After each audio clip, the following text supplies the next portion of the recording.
What is going on, everybody? My name is Dakota and welcome back to Cologne. Today we're going to be looking at and reviewing a 2025 release, and that is going to be the new Dior Homme Parfum.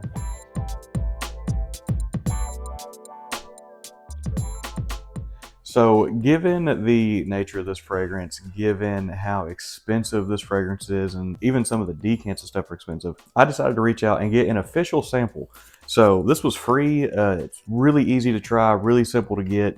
And if anybody curious about this fragrance before we get into the video, I recommend this is the way to go. Alrighty, so here is our little official sample. I haven't tried this yet. I know, oddly enough, I wasn't the biggest fan of the original Dior Homme Parfum. But, I mean, I guess the only way to do it now, it only took a couple pumps to get into it. What I'm getting right off the top of this and what I'm getting kind of on the nose of it is an extreme, heavy, thick iris just right out of the gate. And I'm not really getting much more than that, especially off the top of this. I've tried the original Dior Homme Parfum, and like I said, it's a good fragrance. I don't really think it was my cup of tea. I do like sweet fragrances. I do like iris fragrances. I love Dior Homme Intense. I feel like that's about as perfect as it could have gotten. But to me, this is significantly different than the original Dior Homme Parfum. This one smells a little more harsh. This one smells maybe a little less refined, oddly enough. Like, to me, the Dior Homme Parfum, the original, was a very, very intense fragrance. Like that fragrance was almost uncontrollable as far as the intensity. And this one doesn't really have that. This one is somehow lighter in intensity, but is rougher as far as profile and platform. I've given it a couple more minutes, and right off the nose, that iris does start to peel back quite a bit. It only took a few minutes for that iris to really tame down. And now there's like a really, really strong earthy vetiver, almost kind of like a dirty smell to it.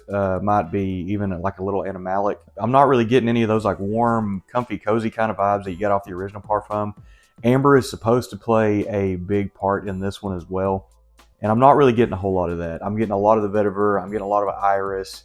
So really the main thing that I'm kind of pulling off my skin in the opening in the first 5-10 minutes is just going to be like a dirty kind of iris. I'm hoping this changes up a little bit. I'm hoping this gets a little smoother. I'm hoping it gets a little more refined as it dries down. But as this is drying down a little bit, we are going to go over the notes. The notes on this is extremely limited. So the top note on this is going to be your iris. The middle note on this is going to be amber. And the base notes on this is going to be patchouli and vetiver. It's about as straightforward as it gets. And on my skin, that what I'm kind of able to sample off my hand, that's pretty much all I get is that. I don't really get a whole lot of the patchouli off this. And like I said, I'm not really getting a big of an amber vibe right off the top. Hopefully it gets a little warmer. Hopefully it gets some more refined as it dries. But as it sets on the skin right now, this would be a fragrance that in my book would be slightly difficult to like. Alrighty, so what we're going to go over now is we're going to go over the price, performance, and availability. Most major retailers are going to have this one now, which is a complete 180 from what Dior Homme Parfum originally was. Used to, that was very hard to find in department stores, retail stores, everything like that. It pretty much seems like every place is getting them. Which, I mean, that's good for Dior. It's good for the consumers, but for the people that are looking for something reminiscent of the original Dior Homme, I don't think this one's going to be it.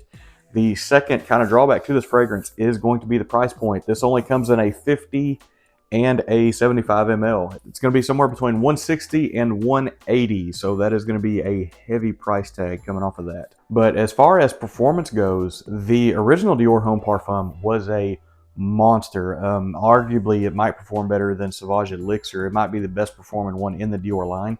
I still expect this one to have just a monstrosity of a performance. What's radiating off my skin right now, how thick it is, how heavy it is for how such a small amount I put on my skin, very much leads me to believe that this is just going to be a thick, heavy monster of a performing fragrance. So Dior knows how to put out those top tier performing fragrances. Alrighty, and we are back. So I took about a 25-30 minute break on this one. I let it soak up on my skin a little bit, see if it's going to change and dry down, see how refined we're going to be on this one. And I am pleasantly surprised that the fragrance did get significantly better as it dried down. Some of that like dirty iris really kind of started to fall off a little bit. The fragrance got a little bit more woody. The fragrance got a little bit more warmer, more like a complete fragrance. It feels more of like the rounded fragrance that everybody loved from the Dior Homme Parfum. Part of the reason people did love Dior Homme Parfum so much was its overwhelming intensity and was its complete finished nature. This, to me, this fragrance feels a little bit incomplete. I feel like there's something missing. And unfortunately, I feel like really the only thing you could probably add to this would be put like a touch of sweet or something along those lines. But they've changed it just enough that if you put any sweetness in here, it's going to smell too much like Dior Homme Intense. Because what I'm picking up off my skin is very, very similar to Dior Homme Intense, but this feels a little less complete. The Intense has some of the sweetness. Intense has just the touch of floral. I feel like whatever is in this is missing something just a little. It needs something in here to help pull this to be a more complete fragrance. As I said, the main thing I'm getting off this, and it's been about 30 minutes now, is just it's still an overwhelming just iris vetiver. It's tamed down a lot. It's not near as harsh. It does smell much more smooth. It does smell more complete, more round, but that's still the dominating what you get is iris and vetiver. The amber pulled through a little bit. It got a little bit warmer. The patchouli, I really don't get any patchouli out of this, if I'm being honest. Like I said, the main thing is going to be iris vetiver and a small touch of that warming amber. It still has a little bit of like an animalic feel to it. It still has like an earthiness feel to it. And it's just, I feel like it's missing something to offset some of the vetiver and iris. I feel like it needs like a floral note, a touch of sweet, just something to pair with this, because this fragrance does feel incredibly basic. And as far as opening to the dry down, like I said, you pretty much only get a little bit more touch of amber, and it does get better as regards of more pleasable on the senses. It's not going to be as harsh. Because when you first spray this, the first 5-10 minutes that I wore this fragrance is incredibly harsh. It is very intense. It is very just in your face and aggressive, which a lot of people are going to love that. And usually I like those kind of fragrances, but this one just, something about it just didn't set quite right on my skin. So I do think this is a pretty, I don't want to say a drastic change from the original, but I think it's enough of a change that a lot of people aren't going to like it. If you fell in love with the original Dior Homme Parfum, there is a real chance that this is not going to be one for you. As it dried down, it gets very eerily similar to Dior Homme Intense, just without some of the sweet, without some of that fighting backbone that Dior Homme Intense has. It's just, I don't know. I feel like Dior Homme Parfum maybe took a step back on this one. Like I said, I wasn't even that big of a fan of the original, but I still liked it and respect it for the way that they pushed it, for a lot of the stuff that they did, for putting out something that was just that intense and that grabbing. And I understand why everyone loved it. It was just, for me, it was a little too strong even just for me. This one, I can see what they were probably trying to do. I think that they were trying to pull it more in line with the Dior Homme line in general. I think they were trying to develop that iris, kind of have, I feel like the Intense one is supposed to be more of the sweet side. I feel like the Parfum is supposed to be more of like the just pure dominating iris side. And I feel like they're trying to find a middle ground somewhere between the two. And it's just really hard to do. Like Dior Homme 2020, Dior Homme Intense, Dior Homme Parfum, all three in their own rights were so complete fragrances that were very good. It's really hard to try to pick those apart to try to make one better, because as far as those goes, the line was amazing.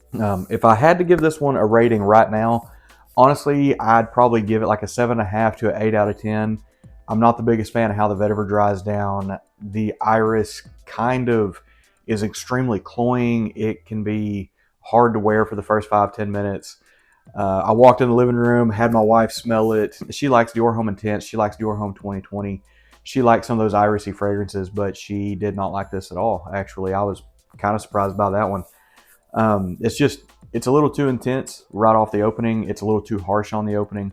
But, you know, once you give that 20 to 30 minute window, it does drop down into something really good. It does get very smooth. It does get very nice. But for that 160, 180, potentially $200 after tax range, with how hard this fragrance was to get for so long, I expected a more round fragrance. I expected almost a little bit of a better blended fragrance, especially coming from Mason Kirchhoff. Like, that dude is a monster in the fragrance game. Like, everything he touches usually turns to gold, and I don't think this one is going to be the case. If you're a fan of the original Dior Homme Parfum, I know it was already hard to find. If you might want to try to track down another bottle or two for you, because this one I don't think is going to be it. But that is going to get us wrapped up for today. As always, thank you everyone for watching. Thank you everyone for subscribing, for sticking around, for staying tuned, watching the videos, listening to me yap about stuff. I truly appreciate it. And as always, we'll see you next time.